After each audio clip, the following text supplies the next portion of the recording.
I am the Tofu Golem. Please enjoy the video.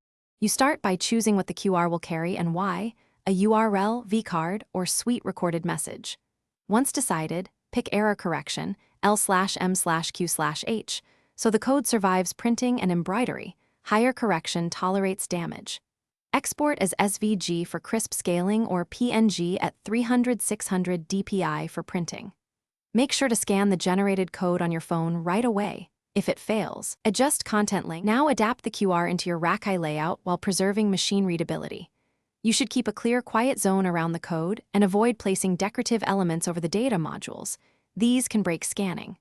Once done, set high contrast. A dark code on a light background works best, and avoid patterned fills.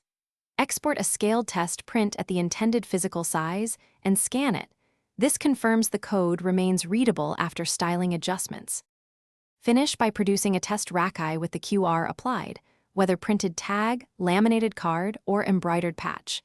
You must scan it in the exact conditions the recipient will use, typical phone camera distance and ambient light.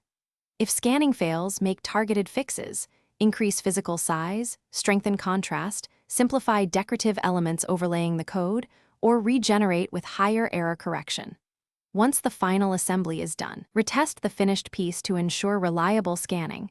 That single check avoids surprises. Thanks for watching. Consider subscribing if we helped you today.